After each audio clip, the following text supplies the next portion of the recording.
Check.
Welcome to the Westport Library.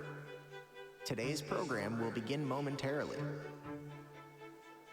Supported by Verso Studios, created locally and shared with the world.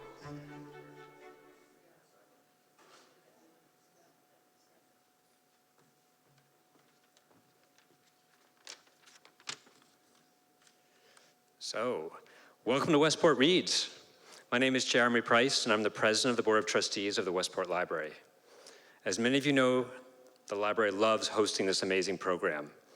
Created in 2002, Westport Reads is our town's time to dive into a book together, to explore new worlds, learn in community, and connect with other cultures and stories. By reading a book with others, Westport Reads encourages discussion, debate, and sharing in imagination and wonder.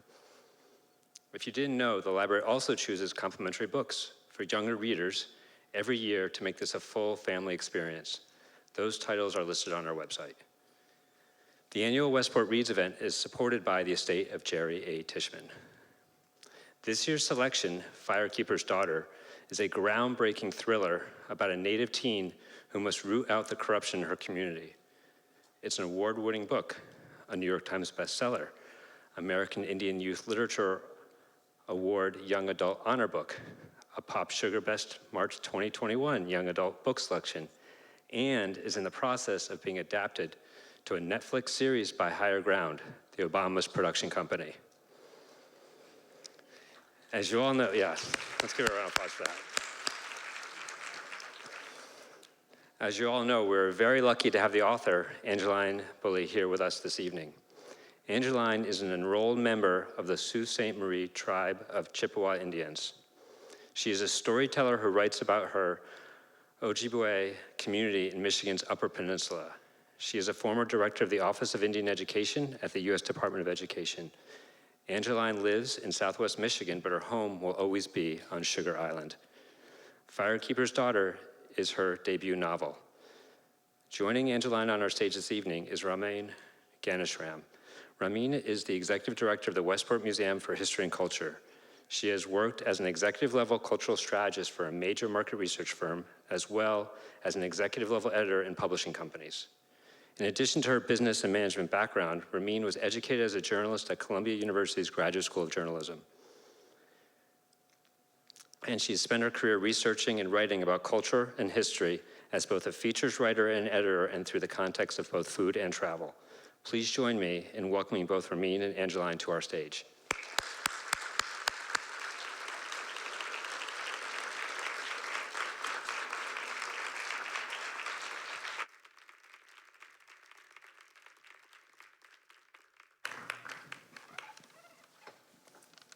Here we are.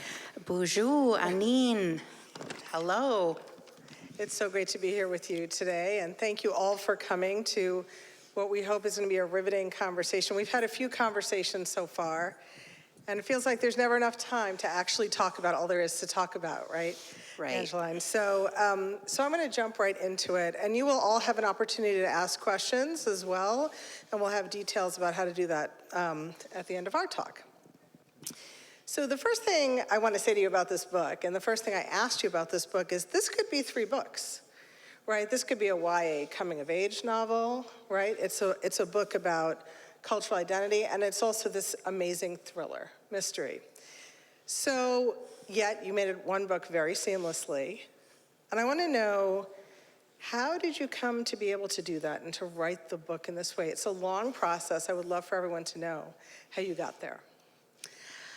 Well, it's a 36-year process, really. So I was a senior in high school when my best friend went to a nearby high school, and she told me about a new boy senior year who was in all of her classes, and she was looking out for me and thought I might like him. And I was intrigued and dateless, and so I would ask about him. And it turned out, you know, she told me a few weeks later, he really wasn't my type. He didn't play sports, and he hung around with the really hardcore partiers. And so I never met him. And then a month before graduation, there was a huge drug bust in their town, and it turned out that the new boy had been an undercover police officer, and he was there to find out like who the suppliers were. And I remembered when she told me that, I thought, what if I had met him? And then of course my dreamy heart, overactive imagination was like, what if we liked each other? Or what if he needed my help? And then really the thought of, why would some undercover drug investigation need the help of an ordinary 18-year-old Ojibwe girl? And that spark of an idea just stayed with me. And throughout my career, working in Indian education, working for different Native tribes in Michigan, and just kind of working out the puzzle pieces of how I could tell a story. And now here it is. And it's wonderful. So we all feel very lucky for that. I pitched it as Indigenous Nancy Drew meets 21 Jump Street. That's about right. I would say that's exactly what it is. Yeah. So, you talked about yourself and this, fantasy boy that you never met. And you said an ordinary Ojibwe girl, which I doubt you were ordinary. And Daunis, the protagonist of the book, is very far from ordinary, right? She's an amazing character because she kind of explodes myths, right? About what many people might think of a Native protagonist. What I love the most about the book is that she's biracial. She's a multi-ethnic person. And you did a wonderful job demonstrating how those of us, many of us in that position in the world of being, a multi-ethnic or biracial, multiracial person, often feel like we're on the outside looking in to whatever group we're trying to be a part of. Can you talk about how you made that message come across so well in Daunis? I mean, it's very, very believable and very authentic. Well, I drew upon my own experiences and, growing up, I wish I had $1 for every time, that I heard people say, oh, you don't look Native American, or, oh, but you're not like one of those Native Americans, as if my cousins who grew up on the reservation were somehow worse than me. And so it just was a really odd thing to be Ojibwe, but to know that in people's minds there was it felt like there was a different litmus test with each person of, was I Native enough? And even in my tribal community, when I moved there and lived and worked there for a good 15 years, even to some community members, because my father had left the reservation when he was a young man, there was kind of that, oh, you're still an outsider because you didn't grow up here. So really, Indigenous identity can be a really complicated thing. And my career working in Indian education and seeing students, teens go through this, I really wanted to write a story that would kind of delve into that and let them know that they are not alone, and that identity is something that you claim. And once you do that, it gives you, it's like a shield, because to some people you'll never be Native enough.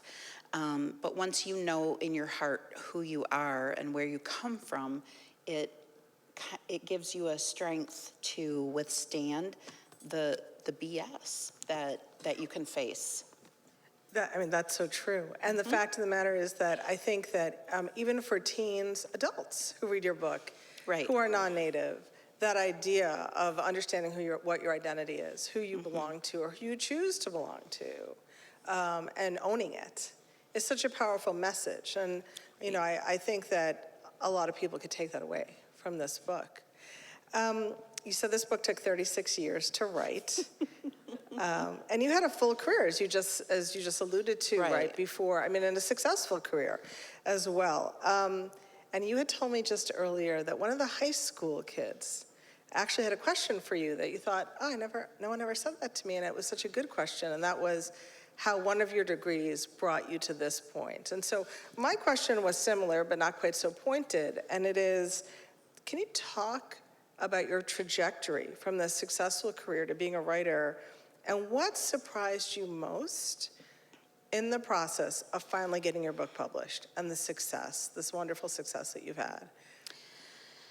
It's that really the book is the culmination of, it seems like every experience I've ever had in my life growing up, and then every tribal community I've been a part of, working with students and families, even my career in Washington, D.C. at U.S. Department of Ed. It just feels like everything informed and provided kind of snippets of things that I wanted to hold on to and include in the story. And so, yeah, there's a reason why it's 4 pages shy of 500. So, yeah, there was a lot to say. The funny thing is that I had a mentor, the author Francisco X. Stork, and he read my manuscript, and he gave me some feedback that sometimes first-time authors tend to bite off more than they can chew, and maybe I might want to consider writing a smaller story. But by then I was in my mid-50s, and I thought, this might be my only book. I'm just gonna make it epic as heck and just, put everything in. So, yeah. But the good news, if everybody doesn't know, that this is not Angeline's only book. Your next book is coming out in May, Right. right? Mm-hmm. And continues the story of some of the people in this book, right? So if you loved any of these characters, you're going to be really, really happy, right? In this. Yes. So I got a 2-book deal from my publisher, Macmillan, and really the idea of writing Daunis's next adventure didn't excite me the way it should have. I felt like we left Daunis in a really great place with the story, but I really wanted to take another character who maybe was very different than Daunis, and so I found that character, and she's impulsive and feisty and funny and clever and brave, says what's exactly what's on her mind, and acts and then thinks about the consequences, and she was just so fun to write. And also has, a multi-ethnic experience in a different way, right? Right. So obviously Native, right? Mm-hmm. Obviously from the same community, but a little bit different. And so there's that depth that will certainly come out of that. I'm eager to read it. So people often want their authors to be their characters in some way, right? I'm sure many people have said, your story is based on your own Native community in the Upper Peninsula of Michigan, in Chippewa County. Can you tell us what parts of Daunis, if any, that are informed by your own personal experience, and what aspects didn't come from your experience? And what did you do to get those parts right? We talked about one of them just now, right? Sure, yeah. Right. So I think in terms of being a light-skinned Ojibwe person with an Ojibwe dad and a non-Native mom, that's very much me, that's very much Daunis. So many other things. I'm not gifted in chemistry or math, and I've never played hockey a day in my life. But Daunis has been on the boys varsity, team in high school for 4 years. She actually was inspired by, I was inspired by Abby Rock, who was on the U.S. women's Olympic hockey team that won silver in the most recent Olympics. And she went to Sioux High a few years after one of my sons, and she played all 4 years on the boys varsity hockey team. And I thought, how great would it be for Daunis to not just be connected to hockey by having her brother be on this elite team and her father be this hockey legend, but if she also played And so it really opened up some great storytelling to have her have hockey, to be a hockey player too.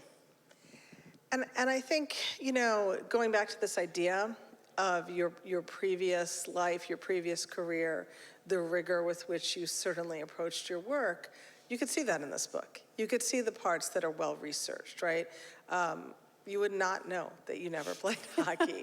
I know you told me one of your sons was a hockey player for sure, and certainly it's a popular thing in Sault Ste. Marie. Obviously, it's a hockey community, and of course the chemistry as well. I thought you must have been a chemist in another life,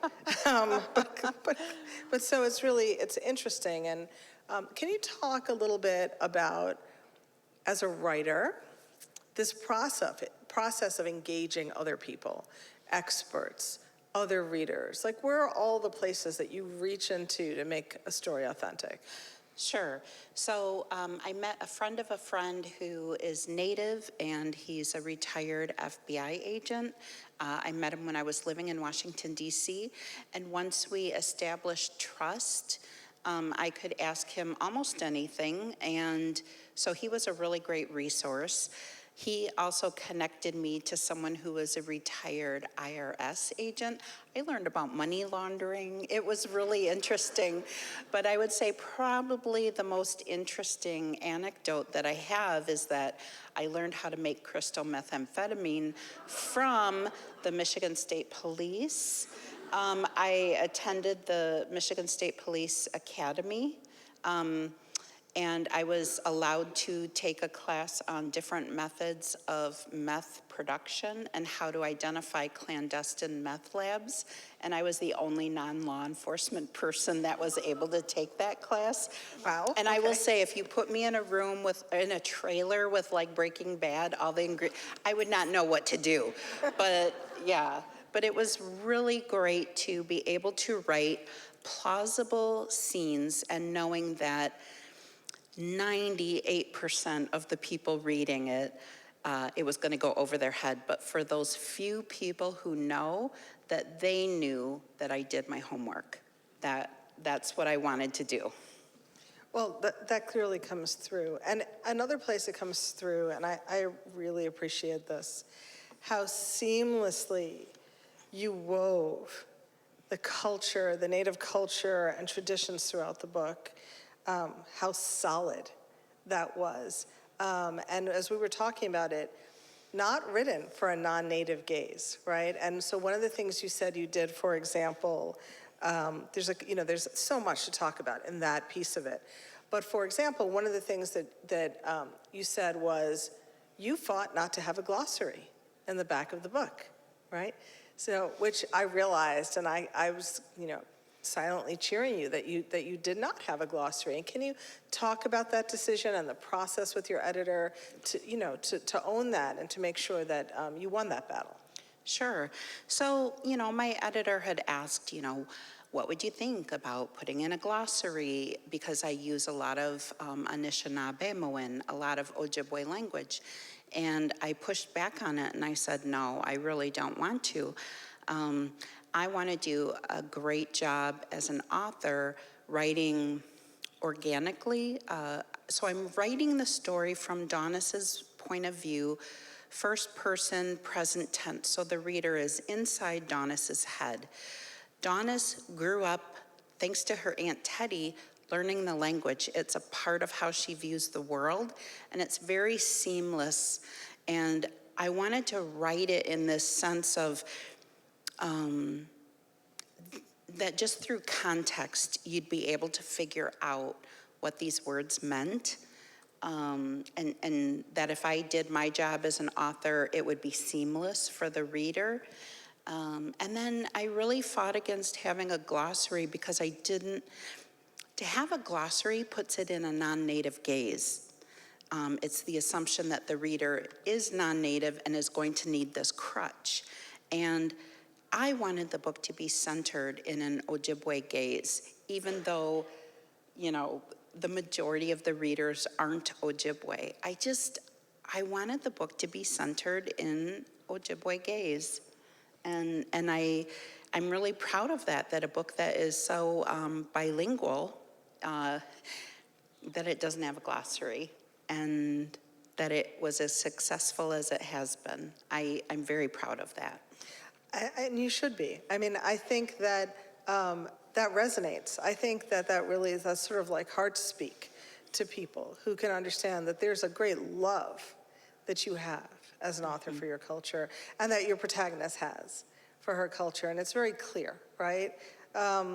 Another aspect we talked about in terms of not allowing it to be misinterpreted was what a lot of people like to call the magical realism. And I'm putting quotes around it because you and I talked about this, right?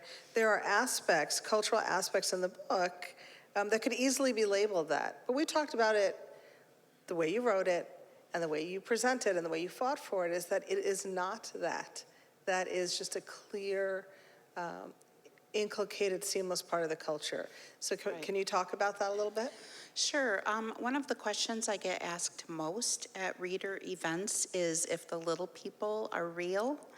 And I just say, where I grew up, it felt like everyone had a story about the little people, and even the story about the elder who had gone missing as a child and was missing, and when they found him, he had said that the little people had taken care of him, and it was just accepted as, oh, that's what happened. And those stories are just normal, and it's not anything of, oh, it needs to be explained by this and this. It's just accepted. And I think one of the funniest things that's happened, I have certain writer goals, author goals, and some of them are within my control, but some aren't. And one is that I always wanted to be a meme. Like, I wanted something from Firekeeper's daughter to be a meme. And I finally got my wish. Someone had the boy from Stranger Things, and they had him, he's like holding back like he's gonna throw a punch, and someone put like beaded earrings and a bandana around him. And it says, when you're Indigenous, when you're the only Indigenous person in your book club, and talking about Firekeeper's daughter. And then it's this person, he's like about ready to throw a punch, and he says, no, Stacy, it wasn't the mushrooms, it was the little people. And that just to me is like, that's just a part of what I grew up stories hearing. And my dad is a firekeeper in our community, so he tends the fire for ceremonial events. And he, told me that he saw a little person one night when he was at the fire and saw this little wee woman out of the corner of his eye. And it was just like, all right, that's what he saw. So to include it in the book was just a part of telling an Ojibwe story. And again, the way it's included is there's no kind of dramatic effect, pause, this whole thing where, and here are the little people, it's something unusual. It was completely seamless, and it was amazing. Right. It was really, really well done. And if you're really interested in the little people, please know that there are Indigenous cultures around the world that also have stories about little people, and it is not a coincidence. Right, absolutely. Yes. So the aspects of this book that I feel are so important is how one of the many aspects is this book explodes non-native mythologies about Native people. And I love the descriptions of wealth in the community. I love the way that science and traditional medicine and traditional culture were two sides of the same coin, not just for your main character, but within the community. What do you believe has surprised readers, native and non-native, about the characters in your story? So I don't want to say that approach surprised me. It didn't. I was so excited about it, right? But do you find that that's surprising to some people, or what do you find people find surprising? Right. I think there have been a lot of people who've been surprised that I told a story about a Native community where the tribe is particularly wealthy, and that per capita payments are a part of the community. And perhaps there was the intention that it was going to solve some problems, but it also created other problems. And I take a very neutral position on it. I tend to believe that per capita payments, the profit sharing that enrolled citizens get from their casinos' profits, I think it's neither good nor bad. It really just amplifies whatever's going on with the person and with the family. And so I think it was unusual for people to read a story that dealt with wealth. And I like that because I think so many stories deal with a poverty narrative, and I liked turning that around. Yes, yeah, and I thought that was amazing, right? So not only does Daunis have a trust fund, so this is what was particularly interesting to me. So the protagonist has a trust fund from her non-native grandmother, right? Right. So you kind of start off thinking, okay, maybe she's a little bit different, right? But in fact not. There's a line in the book where she's driving into a community outside of the reservation on Sugar Island where a lot of native people live. And she says, as you drive on, the houses get bigger, they get fancier, the cars are fancier. And I thought, that's amazing. That's an amazing, very gentle way to make a very big point, right? That, and I think the larger point, you correct me if I'm wrong, is that not all stories of a culture are one story, right? So we've heard this story about, as you said, poverty in Native communities and so on, but that is not everybody's story. And with Daunis, she starts out at the, when the story starts, she's 18 years old and she's not an enrolled citizen in the tribe. For certain reasons, her non-native grandparents kept her father's name off of her birth certificate. Therefore, she could not be an enrolled citizen. They were a wealthy family. So I wanted Daunis's longing to be a tribal member to have nothing to do with money. It wasn't to get her share of casino profits or anything like that. It was this heartfelt desire to be connected to her father's family. And so one way to do that is to make her independently wealthy in her own right, and therefore the money that's associated with citizenship, that wasn't a part of her upbringing. And I liked that. I liked kind of looking at economic power in a community where maybe Native Americans were viewed in a certain way. And now that they have new money, how people with old money react to that. I thought it was an interesting environment to write about. No, it definitely was. And actually, I hadn't thought about that because you did such a good job of building this character whose desire to be part of the community was so true. It hadn't occurred to me that that was a very clever way to protect her from any accusations of wanting the per capita income. Another thing of the many that the book skillfully discusses are social issues that exist not just in tribal communities, but in non-native communities across the country. Things like drug addiction and the associated, crimes and violence that can go with that. But it also brings forth an incredibly, in my opinion, important and under-examined truth of the culture of our country, and that is the physical danger that Native women live under, right? And it doesn't matter. We talked about this, whether they are wealthy, whether they are middle class, whether they are not.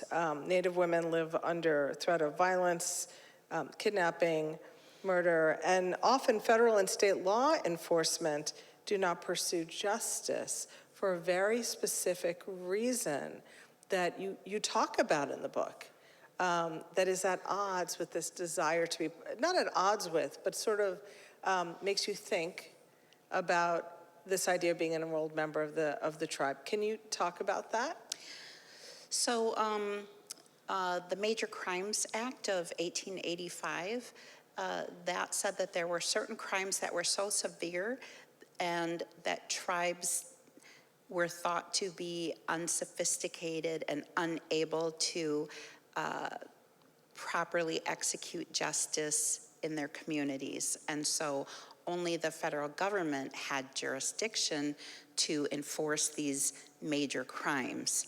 That law is still in effect, and there are certain crimes for which if a person is non-native and they commit a crime against a native person on native land, the local and state governments do not have jurisdiction, nor does the tribe, only the federal government. Well, there are 574 federally recognized tribes across the continental US and Canada, and there is not enough law enforcement to cover millions of miles of reservation. And so the perpetrators know this, and so they know that if they commit a crime, most usually it's a non-native man committing a crime of violence against a native woman, that if he commits the crime on Indian land, federal land, land held in trust by the federal government for that tribe, that his chances of being arrested, charged, prosecuted, convicted, sentenced is slim to none. And unfortunately, without consequences, perpetrators become predators. And so that's something that I really wanted to address. And it's something that impacts Daunis. She's a person that is wealthy. She's a person who, she's 6 feet tall. She's played hockey. She's strong. She's smart. And even she can be reduced to a statistic the day after she becomes an enrolled citizen. And because of that fact and where a crime takes place against her, she will never receive justice.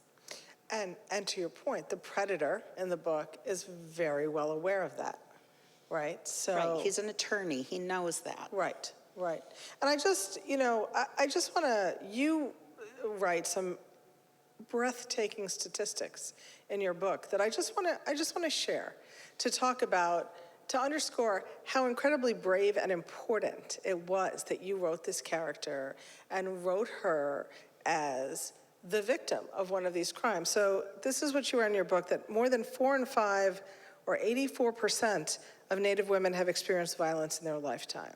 84% of a community. More than half, or 56%, have experienced sexual violence. Nearly all, or 97% of Native women who have experienced violence have at least one non-Native perpetrator. So you're talking about, through this character, a huge social issue, right? And you said to me that there were people, an editor, right, who said, well, why does it have to be Daunis? Can it be another character? And in fact, it is other characters. You have this beautiful scene toward the end of the book. Can you talk about that scene, about meeting the elders and the story of the pansies? Sure, so we're in a spoilery zone. Sorry. Plug your ears if you haven't read the book. Although I did not want to include actual Ojibwe ceremonies in the book, I felt really strongly like that indigenous knowledge needed to be protected. So for example, when Daunis and her Aunt Teddy do a sweat lodge ceremony, the scene fades to black as they enter the sweat lodge, and it picks back up when they're, done with the sweat and they're eating soup and sitting outside the fire. I didn't have the authority, or, I did not feel comfortable writing about what happens in the sweat lodge. Only the people that are in that ceremony have that, And so, but I do believe in the healing power of ceremony, and so I created a ceremony that involves pansy flowers at the end of the book, and so I, created this ceremony that women in the community that have experienced violence, they participate in this ceremony. And it's one of those things that you never want to be there, but once you're there, to see other people that have, there's healing in that community acknowledgement and grief and healing. And so I wanted to have that in there. It was a very beautiful scene, and so this is because I think we're are we getting close to the, I don't think so. I could talk to you forever. Yeah, we're good. We're still good. Can you please talk about how, as a historian, as somebody who deals a lot with difficult histories, we try to balance it with joyful things, with success, with aspiration. You do this a lot in the book. There's a lot of, we're talking about drug addiction, we're talking about meth labs, we're talking about violence, we're talking about the pain that people who are of two cultures can feel. Like, there's a lot of, and yet there was no point in that book where I felt like, oh, this is really, it's so heavy, it's so hard to read. I never felt that, right? And I think it's because of this joyfulness that you imbue in so many aspects of her life as she moves through her life. Can you talk about that a little bit? I feel like when you're part of a community and you're writing a story that's rooted in your community, you do have a responsibility about how you portray your community. And I wanted to make sure that people really got a full picture and that it wasn't just, the bad parts or the parts that maybe someone who didn't know my community and might come in and just see the surface of things and might get one idea. But my community is so beautiful and nuanced, and I wanted to make sure that for as much as I do talk about unpleasant truths about my community and other communities, that I also included, the joy, the humor, the caring for one another, the way that elders are a part of our community and a part of the story in a way that's not window dressing. I wanted to include all these wonderful things because when I think about my community, those are the things that I think about. And so I just wanted to share a picture of my community that was realistic and balanced and told truths. I have to say the elders were my favorite because they were so, you did a very skillful job of making them, in the communities that I'm from, elders are very much held up. There's a dual responsibility, right? It's not just, like I tell my 17-year-old that she should do everything I want because I'm her elder. I don't really mean it. She doesn't buy it. But in fact, elders have a responsibility back, right, to those who will carry forward into the future.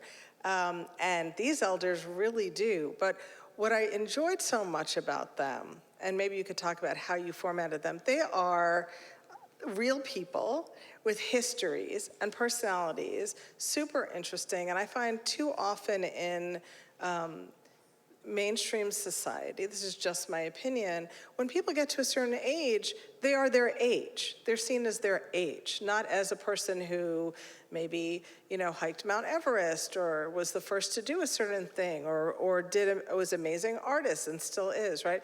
They become their age. I feel that this is a very sort of modern American, modern Western viewpoint, right? But your elders, you did a great job of keeping them as people, right? Right. I mean, some of them are raunchy and some are, hilarious and some, just different stories. And I just wanted them to feel, real, like the elders I know in my community.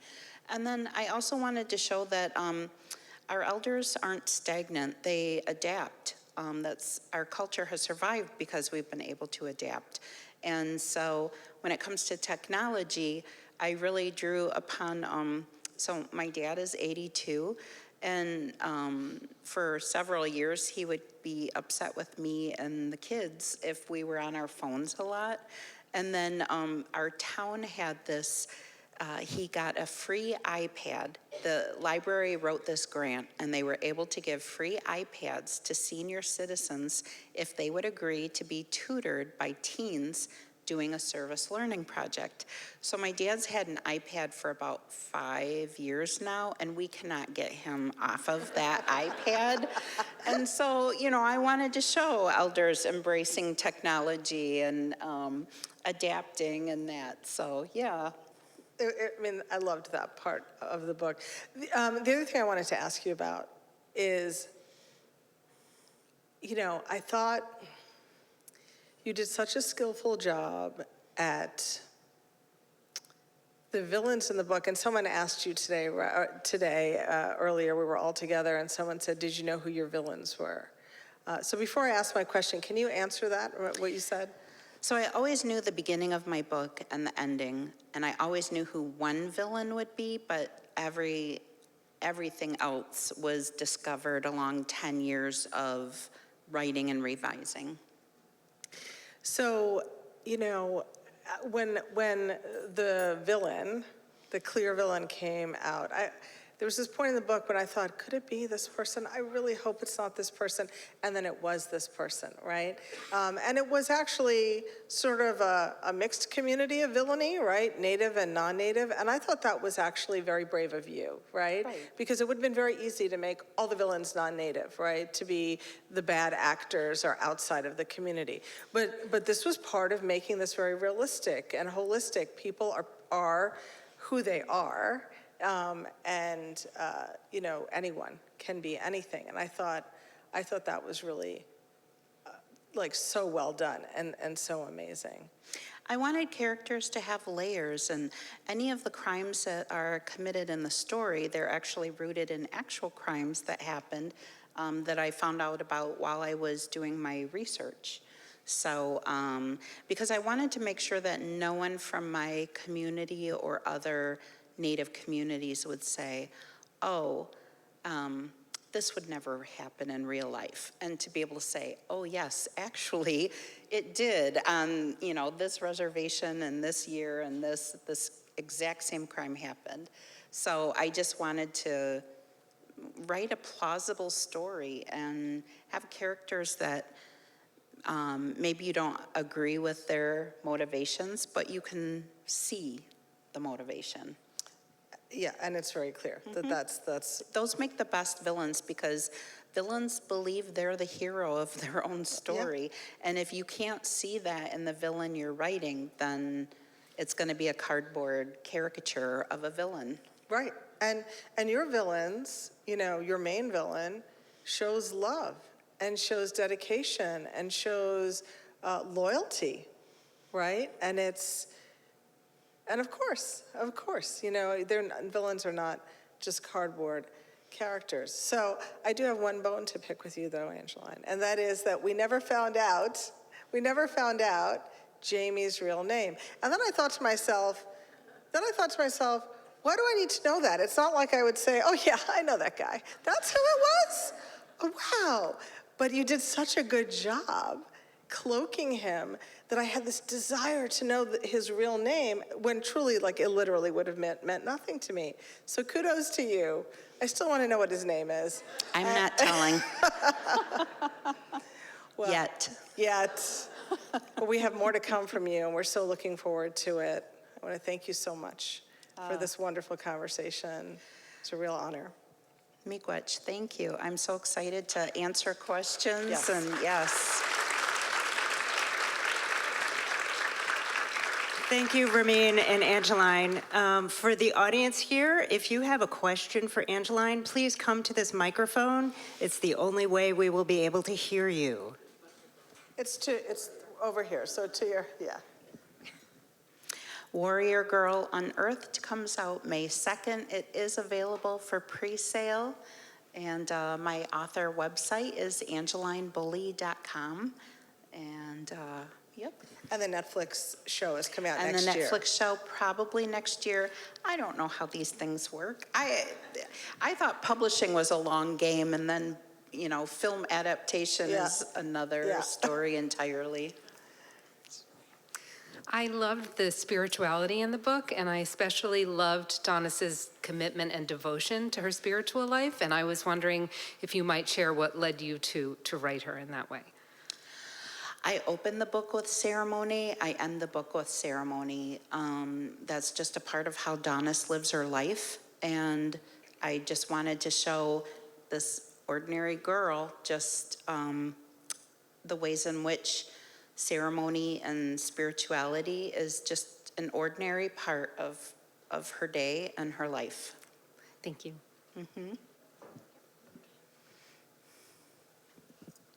Again, thank you for coming here and speaking with us. I would love to know more about how it went with the high school students today, but I guess we don't have enough time to ask about that. But maybe a few words.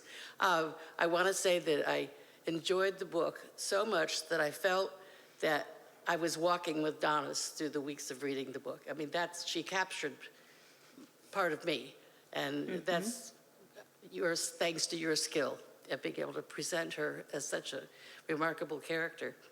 I was hoping, if you wouldn't mind, because there was no glossary, if you could say a few of the native words to us like you did when you just now said thank you. Sure. Buju anin Angeline Boulley, Miskwa Makokwe Nidishnakas, Makwadodam, Bawatingin Donjaba, Chimagwach.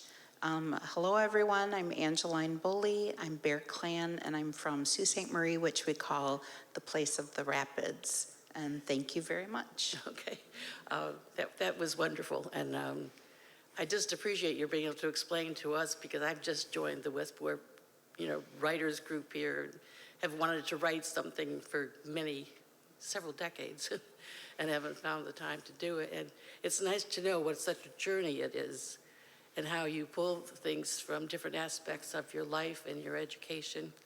And thank you for sharing all that. Thank you. I didn't start writing until I was 44. Just something hit me at that age, and I thought, I always said I was going to try to write this story that's been in my head since I was 18, and I just decided that I could live with failure. I could live with trying to write it and having it be horrible, but to never give it a try and live with regret, I felt that was the harder thing that I would struggle with. So I wrote a very bad first draft, something that was decidedly not young adult. And then I just kept at it, and I never knew it would take 10 years to finish a draft that I felt could get published. But I just focused on the draft I was writing, and then how I could improve on that draft. Yep. It's been a long time since I stayed up till 3 o'clock in the morning to finish a book, but that was it. 2 questions, please. One is, it's an unusual name to me. Could you say something about the name? And secondly, how did the Native community, your particular community, receive the book? Yes. So Daunis is Ojibwe for daughter. And I felt that because Daunis's father was purposely kept off her birth certificate, that her mother would fight to give Daunis a name that still connected her to her father. And so that's why I named her Daunis. And actually, one of my former students, her name was Nadonis, which means my daughter. And I always just thought that was the most beautiful name. And then the second part of the question was about... How did your my own Your community, how did they receive the book? It has been received overwhelmingly positive, and I attribute that to one critical decision that I made, and that was to fictionalize my tribe. So I changed the name of the tribe, and I changed details about the tribe, particularly around our enrollment requirements and the per capita, so that I could take creative license to take the story where I wanted it to go. And actually that gave me a lot of freedom, you know, creatively, but it also gave my community a chance that they could read the story and love it, but not feel personally attacked by any of the issues that I was bringing up. Whereas I felt like if I wrote about it and had it be my exact community, I felt like I didn't know how to get away from the documentary quality of that, and also the who are you to tell our story. So yeah, creative license is a great thing.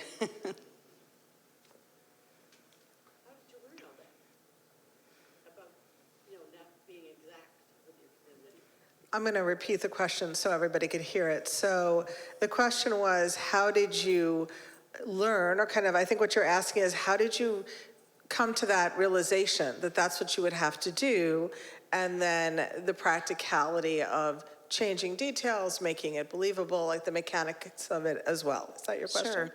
It was, I think, early on in my drafts, realizing that I don't know how to tell this story without ticking off my cousins. And so realizing that really fictionalizing it was gonna be the only way I could really dive in as deeply as I wanted to. I mean, and wouldn't you say that it's an interesting thing that once something is fictionalized, even if it's almost exactly somebody, they're so prepared. It's almost like that fourth wall is there. They're so prepared to think that's someone else that they accept the story. Yes. Yeah. I would like to thank you also for coming for coming to speak with us. I really, really enjoyed your book. I enjoyed it as an audio book, and I was wondering if there had been any particular conversations or considerations or authority on your part on who got to be the voice and the pronunciation of language and how that process took place. Sure.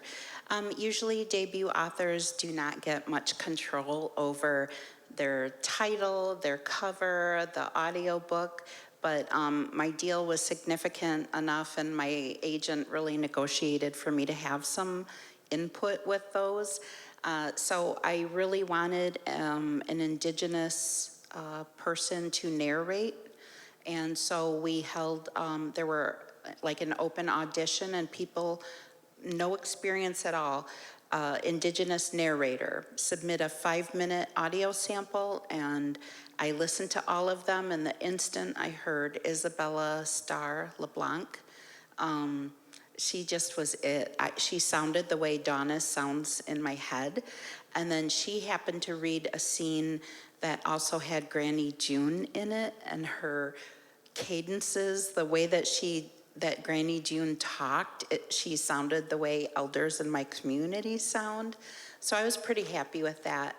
And then we worked with Dr. Margaret Noden from University Wisconsin-Milwaukee on Ojibwe pronunciations and the spellings, because I have learned a lot of language from my dad, but my dad spells everything phonetically, and that really leads to a lot of difficulties in dialects. And so Dr. Noden made the case to follow the double vowel system of spelling, and my dad's kind of still salty about it, but it really does standardize spelling and pronunciation, and she explained that if I did that, my book could be used as a supplemental text in Ojibwe language courses, and that really, I really thought that was a great thing. And so then she worked with Isabella on pronunciations, but when I listened to the first the final cut of the story, Isabella mispronounced pasties as pasties, which are a completely different thing. And I was like, and so I called my agent and I was like, this has to get changed. And so she checked with the publisher and she said, okay, Macmillan wants to do right by you, but they would have to ship the recording equipment back to Isabella in Minneapolis, and she'd have to recreate where she recorded, and is it worth it for 5 uses of the word? And I said, I can't go north of the Mackinac Bridge. Like, I cannot go to the UP and have this audiobook with the word pasty in it. I said, like, you don't understand my cousins. My nickname for the rest of my life will be Pasty. And so they did change it for all of the digital versions, the downloadable versions, but the hard copies were already being produced in China. And so they were like, that train can't get stopped. So every now and then I do hear from readers who will, or listeners who will say, did you know that they mispronounce? And I'm like, yeah, I know. But thank you for that. Thank you so much. Good evening again. I was just wondering if you could speak to where the cover art came from. Thank you. Yes. So my publisher knew that I really wanted an Ojibwe artist to do the cover art. And so they researched, and they had a short list of Ojibwe artists that they were interested in their aesthetic. And then they selected Moses Lunham, who is from Kettle and Stony Point First Nation in Ontario. And he read not the final manuscript, but kind of like, you know, maybe before that one. And he was able to come up with all of this imagery, and I think my book cover is the most breathtaking book cover I've ever seen. I've never seen anything like it, and it just takes my breath away. And what I love about it is that it's so eye-catching when you see it on the shelf. And then when you read the story, you start to see all of this imagery, like Daunis's clan, and Raven plays a part in the story. And by the time you're done with the story and you look at the cover, it's like seeing a whole new cover because of all of this imagery and the symbolism that Moses was able to capture. Thank you. Yeah. Angeline, before we let you go, could you just tease us a little bit with your upcoming book that's coming out in May? Sure. So if Firekeeper's daughter was Indigenous Nancy Drew meets 21 Jump Street, my second book is Indigenous Lara Croft, but the main character is raiding museums and private collections to retrieve stolen ancestral remains and sacred items and bring them back home. And of course, her heists don't go as planned. And the Firekeeper's Daughter was set in 2004, and I did that because that's when meth really exploded across the country. And so Warrior Girl Unearthed takes place 10 years later. And so Daunis's 6-year-old twins, her 6-year-old twin cousins, one of those twins is the main character for Warrior Girl. So you'll see some familiar faces, and I just love, it's not a traditional sequel. It is a standalone, but yet you still have the connection to Sugar Island and familiar faces. I can't wait. I think I put my name on the hold list already, so I'm ready. So I want to thank both Ramin and Angeline for your time this evening and bringing us deeper into Firekeeper's Daughter. So thank you so much. For those of you who are here, oh, yes. Thank you.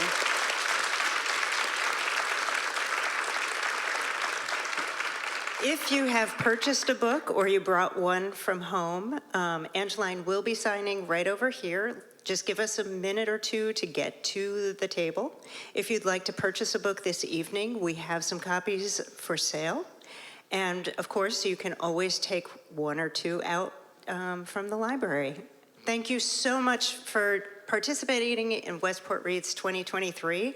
And thank you, Angeline, one more time for this fabulous book.